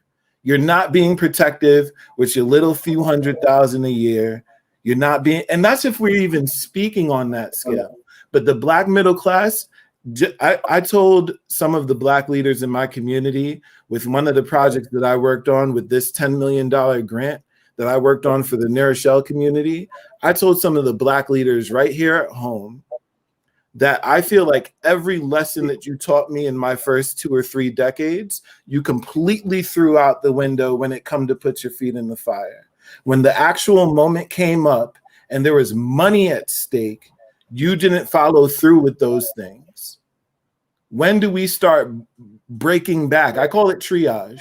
And that's why Urban Legacy, we focus on millennials and younger. And that's why we look 2 or 3 times at those interns, just like you were bringing up the example of the intern, because I'm not trying to bring old poison. I'm not trying to bring the intergenerational curse mindset into a new population of employees. And actually, that's corporate strategy. That's general for everyone. I just have very specific examples of what I've been through with middle-class Black people. There has to be, you say, okay, well, maybe the next generation will do a little bit better, although that's not what statistically has been happening. But even if we were to argue that point, right? When and how, if we're not doing it now, and if we're not eliminating those excuses from everyone's mouth right now. Okay, so that's what we have to figure out. Let me speak to it then, right? And I got to close on this and close out soon, right? But here's what I'm saying. I'm looking at it from the standpoint of, I knew that when I was trying to raise money and I went out to pitch, the person that asked me the most questions and kept asking me the most questions and kept asking me the most questions and kept asking me the most questions and kept asking me questions, I would keep saying it and kept asking me and asking me and asking me, I knew you wasn't giving me $1. All right? Versus the 1 or 2 cats that were like, okay, boom, boom, boom, and asked basic questions and such, but just believed in me and the idea, they cut the check. So it was an understanding of, okay, I want to do something adventurous like this. I want to start investing, but this money here, whoa, so sacred. And I'm going to make sure I ask 50 million many questions to make sure, because I'm protecting it, to make sure that it's a safe bet. And then the funny part is that as I started to progress, those were the ones that, oh, now I can put it. And I was like, I don't need you now. You see? So the point I'm just trying to say is that the mindset of most of the Black middle class is protected, that they don't put money into us as entrepreneurs because they're majority are protecting theirs, versus those that I know are a lot more successful financially, and or another generation where their family have set the tone that they now have liquidity that they can play around with the money. So I agree with you that protectivism is not the best way, because we know that that's not how wealth is created. But what I am saying is that that's really the mindset when I experienced going to the Black middle class and asking for investment, and it was 50 million questions, and I'm like, I know you're not going to cut the check, so I'm even wasting my time as you kept asking me more and more. No, I agree with you. I think it's more so that, the focus is to educate the next generation so that middle class understands, like, listen, invest in your community, understand the risk involved, understand financial literacy, understand how to invest in the stock market, understand that you need to be involved within your community and support your businesses the same way every other culture supports their businesses, so on and so forth. I mean, everything you're speaking on, and I think we've all spoken on it, is absolutely true. But we're not talking about our transgressions with the overall evening per se. We can speak on how we started and how it's affected us, but we're looking more so, and this ain't nothing against you, brother. It's just, I don't give a shit what my aunt and my uncle is doing with their money anymore. Like, I honestly don't care. I'm looking at the kids now that are like 10, 11 years old, 14, 15, about to figure out if they want to take on a trade again, which is not a bad idea because there's a lack there, on how to improve for them in that space with the experiences we've all had that you've spoken on. So this isn't a coup to talk about how your fucking baby mama did some bullshit and then she's holding 20 stacks, or your aunt, uncle won't answer your phone call. Like, I don't care about that. We need to set the stage now. Right. We all are here to set a certain stage. And I think that's like, and this is the second time I'm saying it, like, because I don't know if I'm making it really clear. That's what this is about. That's what urban legacy is about. That's what entrepreneurship within our community should be about. And I'm going to push that agenda. And I think everyone on this call is capable of doing that. And I think we're doing that as well. And if we keep at that mode, I mean, I think everything be great. I mean, like, Khalid brought up a good point. Like, he did the crowdfunding, which makes sense. I mean, how many people do you know in our community play the lotto every day? Right. $2. $1.2 trillion. You literally made me feel like I needed to put together an app where I just have people put $2 in every day with around black tech fund companies. Put $2 in, like the lotto. Whoever hits like X number or whatever, they get like a 15% check out of that, which still goes to a black owned business that's intact. Why not? Thank you for the idea. That's why we work together. This is why this is the type of conversation that needs to occur. We can't like continue to like think about what the generation in front of us was doing. It's all about what our generation is doing and the generation that's behind us. So behind us, right. You know what I'm talking about. Like the kids, our generation, we need to shape that. Right. 100%, Brandon. Speaking of the kids, we got a comment in from Lisa B. No more birthday gifts or elaborate parties for children under 5. Buy stock or a piece of venture capital. Wow. Yes. Thanks, Lisa. Really appreciate that. And the funny thing is, first of all, I know that's Lisa Burton, and she's just an amazing example. And she actually told me a few very profound things that helped us build out Urban Legacy, and that helped me with my business. And I don't even think she realized how profound it was. We need to change even the value of what we're valuing on a daily basis, because people are hitting and then spending immediately. We are a new cash crop. We've gone from slaves to sharecroppers to the crop itself. And every day we yield more cash into a system that we're not retaining cash in. We have to get assets and vehicles in mind. And you know what, Orain, you're absolutely right about how the Black middle class thinks. And this is what we need to do. Everything that you've told me for the last 35 years of my life, one of those things was, you know better, you do better. Now I'm showing you examples of what Black people have done across this nation. Do better. I'm showing you concrete examples. I'm showing you the statistics. I'm showing you that I'm strategically minded. I'm showing you that I'm bringing corporate strategy into the nonprofit space, which you have never done before. I'm telling you my deadline is 2053 when median Black wealth is going to hit 0. So you're clearly not protecting anything. And then I'm showing you clear-cut examples of how venture capital is not supporting Black business. And the few times money does leak through, they're doing astounding work. How do we know that that business failure rate isn't correlated to the fact that there's so little Black capital? We're not even at the full participation stage of entrepreneurship to hit the 6% rate that white people are at right now. We're at about like 3. We're around about 3, which is about half the rate. We look at astoundingly high unemployment. All we need to do, all each one of us would need to do to hit the national average is employ and salary 5 people, because that's the average amount that small businesses employ. And look at how much small businesses account for U.S. employment. You know, that's why we have to start earlier. That's why we have to start with ownership. Orain, I know you need to go soon, so I'll let you off the hook. It's 9:00, everybody. I'm down to still talk. Whoever is down to stay, we could still run these scenarios because there is so much to talk about. And this is Black life. Yeah. This is how we improve Black life. It's not just when we take a shot from a police officer or a stray in the street. This is how we exist every day. This is how we're doing better every day. And now we have examples on our screen of people that are doing, we are the examples. We are somebody, Dwayne. We are that person. So I want to thank everybody for coming out tonight. If you guys still want to talk, I'm still down to talk. We could still go live. It's up to Devron because he's running the stream and we have to get him in here for the next one too. But, you know, Orain, have a good night. Everybody that's watching, if you're going to go, have a good night. But let's keep talking because I'm with it.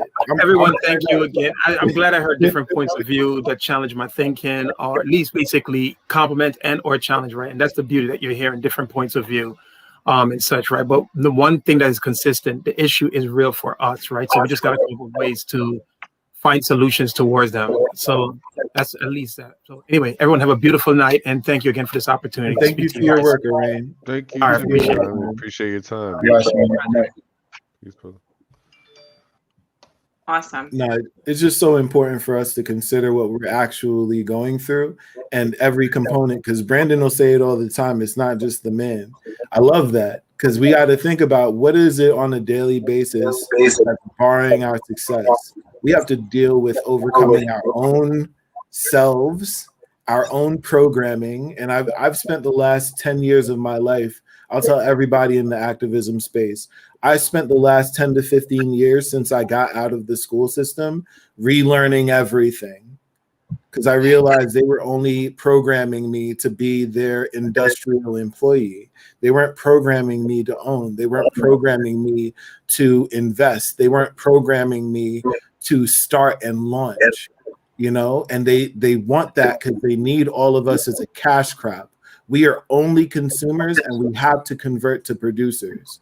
And Khalid, I love what you're doing with the crowdfunding because it shows the value of embracing technology and looking for new ways. Dwayne, I love that you work with the trades because it shows that when you have a hard skill, just like no one could take your education from you, no one could take the skill you acquired from you, and the market always wants it. You know what I mean? But we have to start figuring out how to break these intergenerational curses. All right, I want to ask a question, being that our topic is by any means necessary. I want to ask you guys, I'm going to start with you, Khalid. What would you say is probably the strangest or most unique resource or help that you've received in your journey? Can you ask it one more time? I want to make sure I get it. So I said, being that our topic is by any means necessary, right? What would you say is probably the most unique resource or help that you've received, whether that be financial assistance, mentorship, so on and so forth? Oh man, that is a tough question. I think that Let's keep it legal. Let's keep it legal. I would say, man, that's such a great question. Resources, help that I've received by any means necessary. The first thing that comes to mind, so there's two things. The first thing that comes to mind was after I worked for a major construction firm and I was actually looking to go to business school. One of my recommenders was she was a senior vice president of engineering, and she was a older white woman, and she had worked at the firm since the 70s, and she had talked about how many years as being a woman in this company, how often her brilliance was overlooked, how often her talent was overlooked, and how many things that she had to do. She was she had gone to Harvard Business School, construction firm, where you don't need an MBA to advance. And she had done all these things to prove to this company how much better she was than them. And she was looking at me in this role, and she could see that I was brilliant. And she could see that I too was being looked over. I too was being passed up. When people, or at the time, the role that I was in I was too big for it, in a nutshell. And when you said it, that was the first thing that came to mind.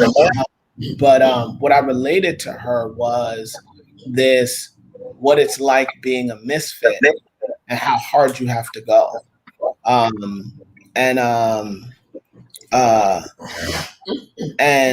it was one of those kind of like, sometimes you find help in the strangest places, but even though it was strange, it was very familiar because it was a woman saying that I see you because I've been through that and I know what it's like to be other and not seen. So I think that was the first thing that came to mind. I mean, I got plenty of stories of strange help, but I think how it relates to by any means necessary. I think it's that sometimes even as Black folks, I think we came on here and we talked about all the things the community needs. I think there's also there's this, sometimes they're allies, they're people who are rooting for us that don't always look like us. And that oftentimes they will have similar struggles. And I'm even thinking about the legacy of Malcolm X. He became most dangerous when, his work in terms of advancing our community was not limited to the Nation of Islam. That's when he became the biggest threat. He was absolutely from our community, for our community, was, indoctrinated, understood those things. And when it clicked to him that, hey, what I'm doing is bigger than just, our community, that's when he became scary. And I did a speech during Black History Month when I talked about the future of American corporations. I'm saying that you're going to need Black leaders to lead the diverse companies of the future. And that if we're not intentional about making sure that these Black leaders are getting access to resources, the capitals to create the next generation of companies, we're gonna face a time where the workforce is extremely diverse and the companies and the leadership are not really prepared for them. And I think that by any means necessary, part of it is saying, listen, I'm gonna put this Black community on my back. I know where I come from, I know where I'm rooted from, but I'm also the work that I'm going to do is going to wrestle with how we're not just going to talk about Black wealth for Black wealth's sake. We're going to say that our company is disserviced because this 13% of its population doesn't have access to 13% of its wealth. And that's going to become scary because now it's not just a Black issue, it's an American issue. It's not just it's not just our community thing, it's a GDP thing.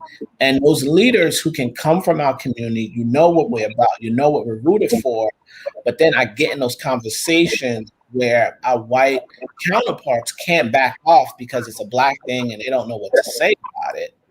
When I can say things like your ancestors, I'm saying, created the wealth that you're now using to invest, right, off the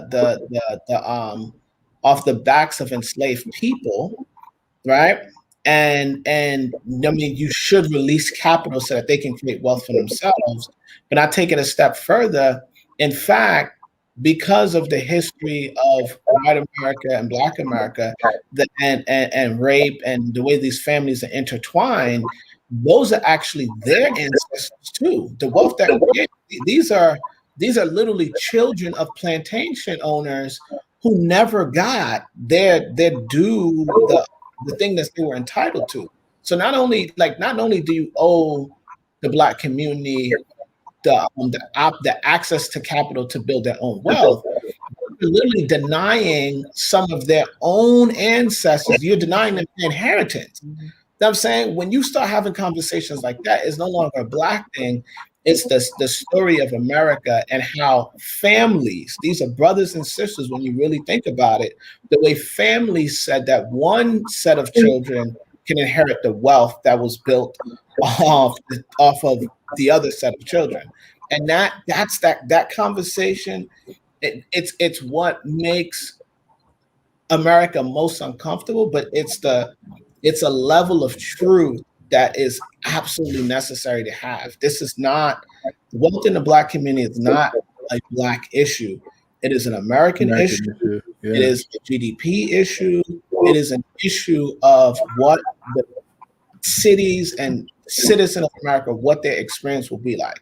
Because it's funny, Khalid, because from what you're saying, I've consulted with different firms, different white-led activist firms, and they've always asked, how do we get more white people into participating in anti-racism? How do we get them into participating in pro-Blackness and Black excellence? And I'm like, yeah, it's an American issue.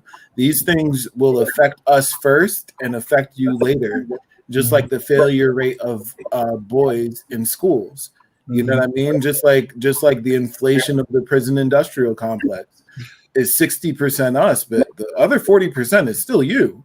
You know what I mean? So it's very interesting that you bring that up. Even in our first interview with Andrea Stewart Cousins, I brought up the fact that the state is touting that you guys are giving 20-30% of contracts to minority and women-owned businesses when we're all intersectionally lumped together. But when you break out those numbers, and this is why the numbers are so important, when you break out those numbers, Black businesses are only getting about 1 or 2% of that. Hispanic businesses are getting only about 1 or 2% of that. White women are getting the bulk of those contracts, and then they're bringing it home back to the same people that were benefiting originally. It's not going to new households. But when we go to them and we say, well, actually, this is an American issue. If you want a safe city, then let's reduce unemployment by increasing Black entrepreneurship because small businesses employ.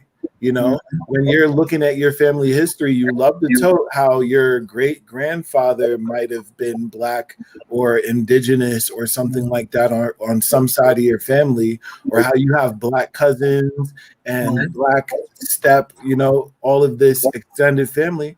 Okay, that's excellent. That's very emotional. That might have worked for my parents and my grandparents, and that's cool. But now I'm going to put your feet to the fire. So what are you doing? What are you actually doing on a daily basis to change that game? So like my answer to the question, Miriam, my answer to the question would be, we actually, for Urban Legacy, we had our 1023 covered, the fee that we had to pay the IRS, like to make it tactical, y'all. You know what I mean? We got one of our allies to put it out there to her channel, a white woman to put it out to her channel of mostly white women. They covered it in hours. You know what I mean? And I know we're not talking about some massive venture capital investment, but putting us as a nonprofit in line to have tax deductible grants and receive grants and funding for programs, that changes our game.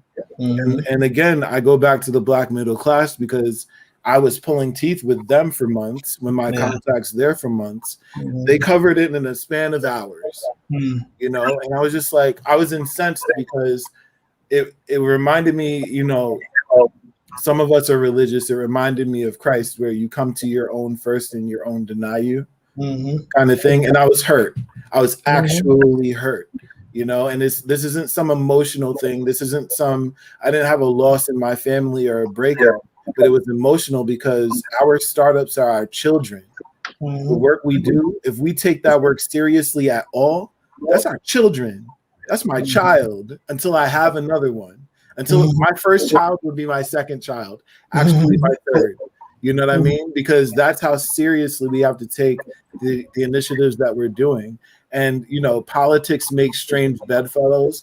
I thank all of the allies that we have.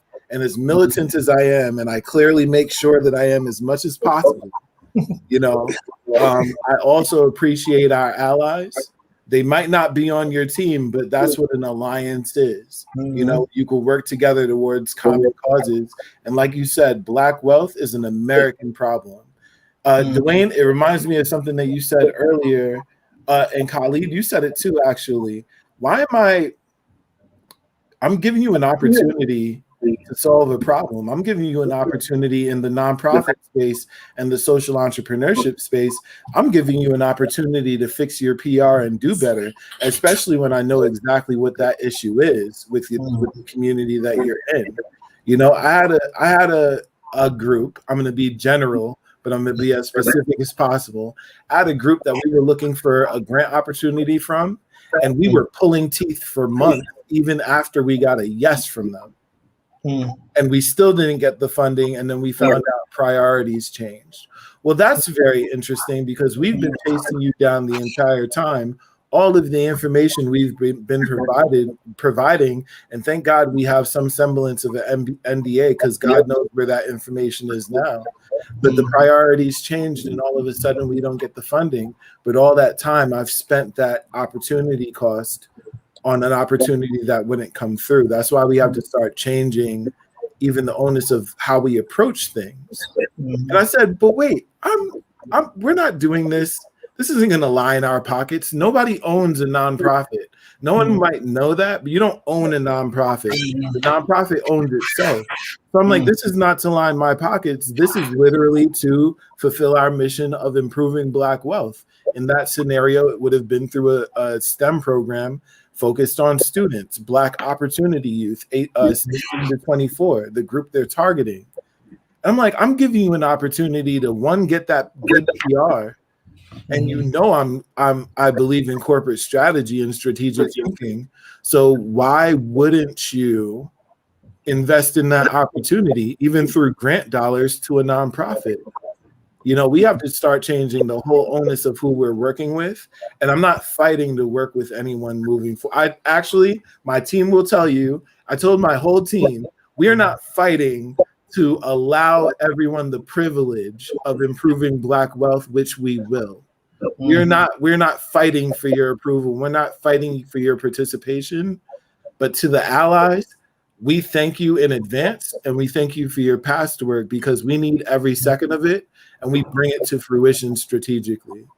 You know, so it resonated with me what you said. Yeah, man. That's real stuff.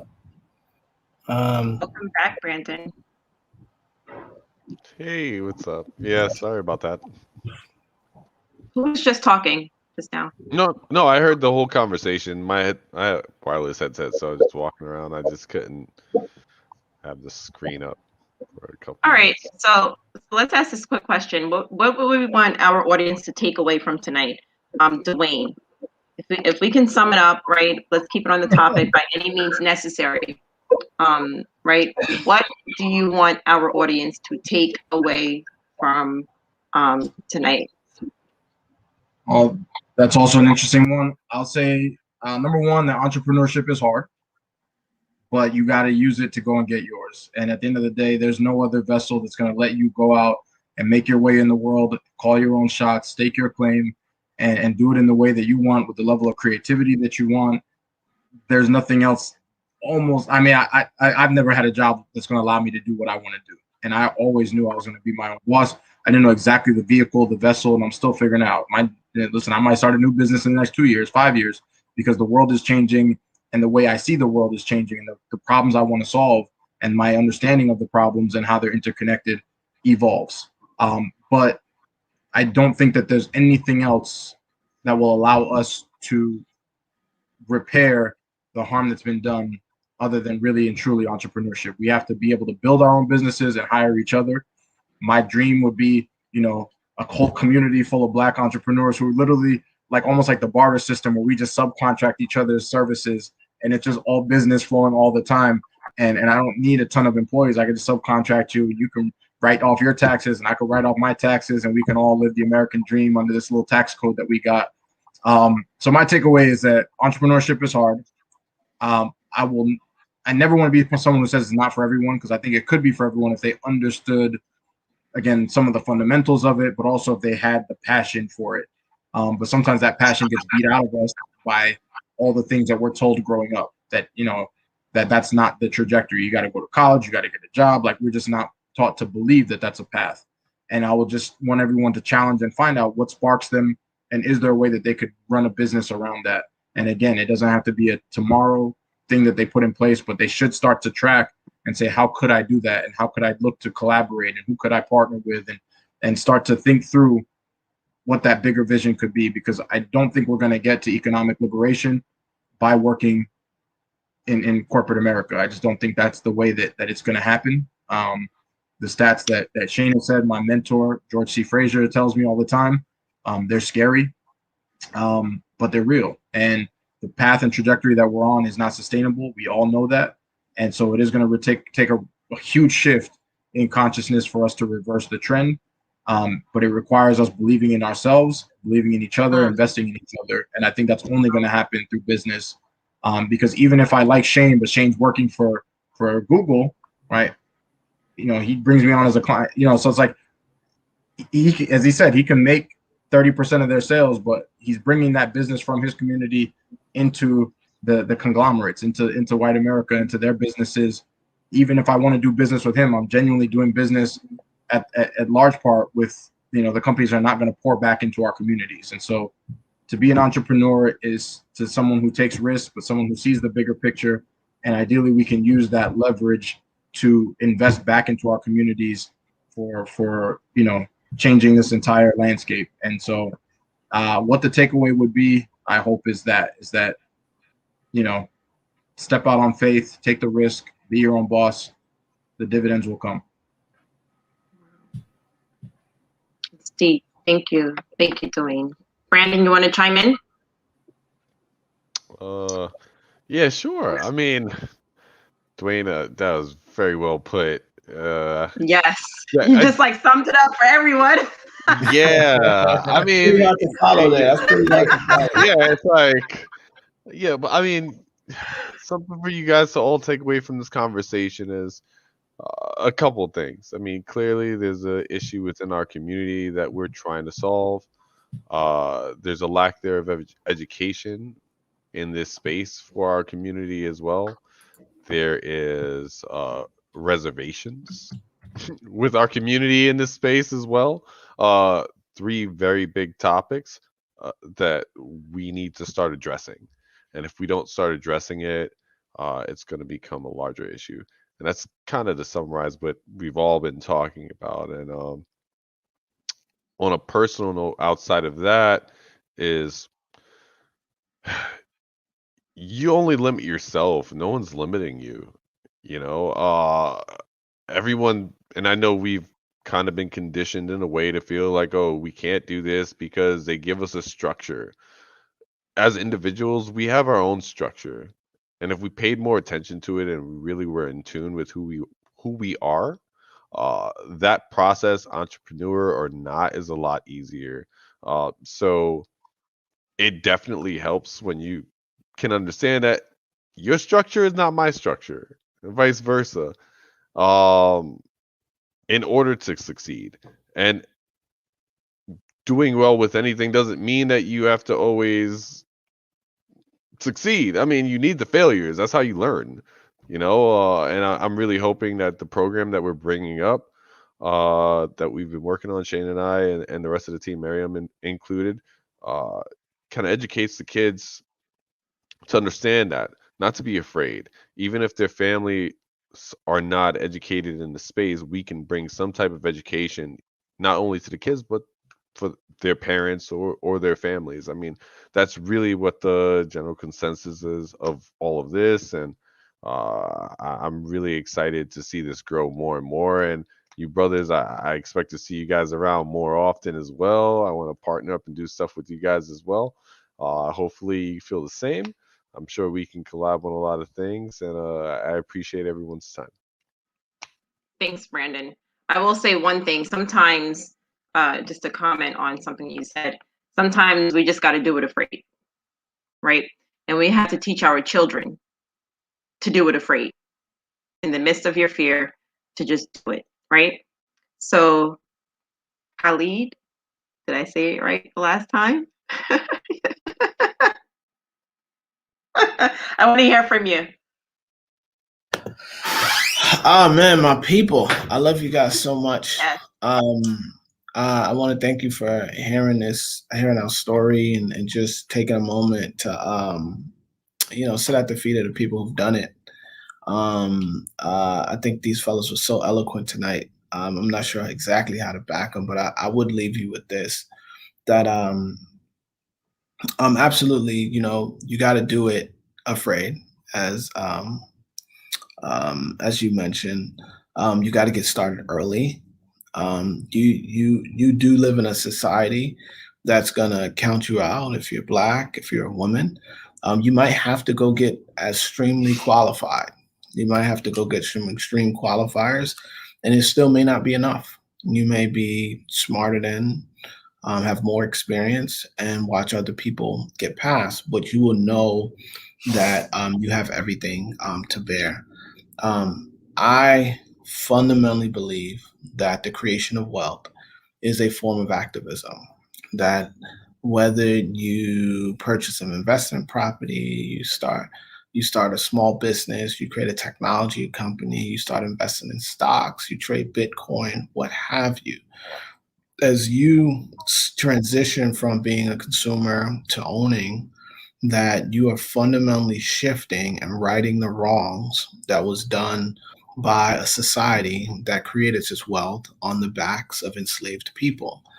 And part of the conversation is not just the social emotional wounds, but it's also the financial wounds that has taken place and ravaged our communities.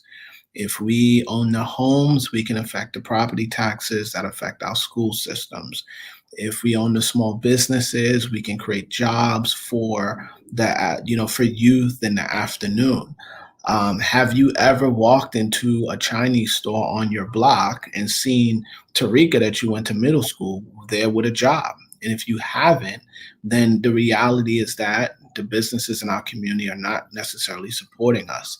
So whether you have engineering degrees from top schools and you want to go out and create the next technology company, or you whip up a mean set of collard greens and you want to have a shop where people can get them, bring your skills to bear to create and to own in our community. And it will it will fundamentally help us as a community move forward, and you'll be righting the wrongs of a nation. So bring your skills to bear. Entrepreneurship is activism, and do your part, because we need all skills and all kinds of disciplines to come to bear in order to move our communities forward. Wow. Thank you, Khalid. I'm going to put my 2 cents in, and then we're going to hear from our president to sum everything up. Before I do that, I just want to thank you all as our Black Kings. I'm so grateful for all of you. I'm so happy that you chose to take the path less traveled. And I pray that our children can see this, see you, your children can see this, right? Years down the line, and then I'm like, wow, look at my dad. You know what I mean? I want to be like him. That's my hero, right? Because you guys are heroes, like Shane said earlier, right? So my 2 cents is this, and this is what I teach my son. Sometimes we have to bend the rules. Sometimes we have to break the rules, right? Slavery was a law, correct? And we had to break those rules. So when we think about, ownership, when we think about entrepreneurship, when we think about all this stuff, right? We have to also think about, what do we have to do as a people to do that? What do we have to do to change the trajectory of our people? What do we have to do to change that within ourselves?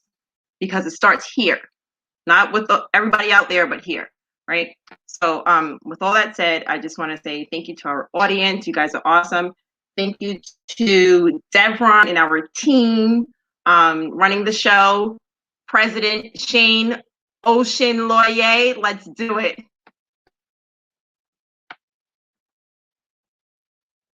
You're on mute, bro. Wow, I never do that. I never do that. That's not me. I also want to say, thank you, Khalid. Thank you, Dwayne. Thank you, Arain. I know you had to go. His schedule is insane. The fact that we got that brother tonight is a miracle. So I'm glad to have you all. Thank you for coming out. Thank you, Mr. Chairman, for your excellent work always. Thank you to the best ops manager in the world for keeping it together tonight and holding us together tonight. I would say to wrap, to package everything that we've all said tonight, because we do have to balance different forces of what we have to deal with. And we talked about so many of those forces tonight. I would say, just do it. That is a statement that everyone could take away from this. If you're a student, if you're in school right now, this is the best time for you to start a business. Just do it. You might fail and do it again. You might succeed and you're still going to do it again because you're going to have another idea. So you're going to do it again anyway. Just do it.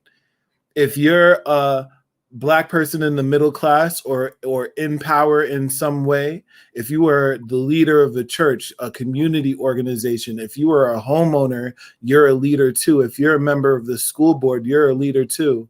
Invest in our youth. Invest in initiatives like what everyone on the screen has right now. Dwayne has an incredible program where he's teaching people lighting and HVAC and preparing them for development.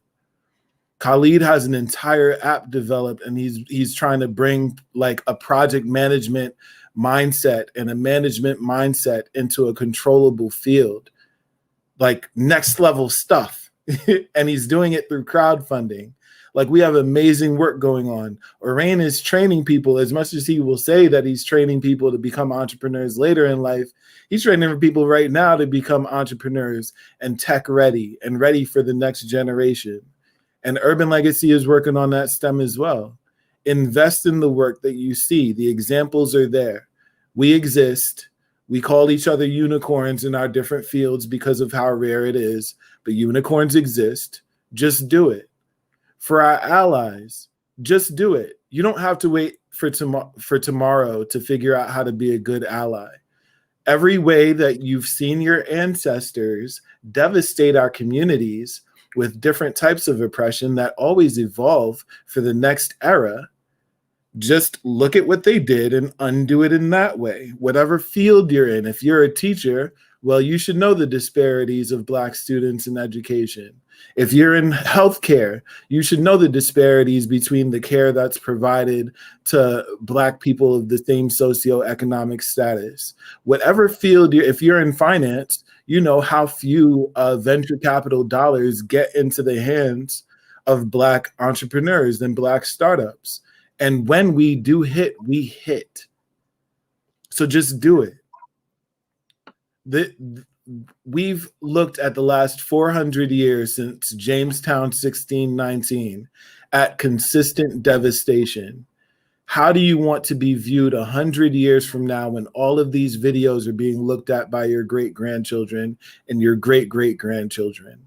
They're going to ask, just like the German generation after World War II, they're going to ask their parents and grandparents, where were you? What did you do? Do you want your legacy to be that you didn't do anything, or you just did the same old thing that everyone was doing? Or do you want your legacy and your impact on humanity to be that you did it? Just do it. That's the lesson of the night. I love it, Shane. Thank you. Absolutely. Everyone, please have a good night. God bless you. And we're going to have another event like this soon because this was amazing. 100%. Yes. Have a good night, you guys.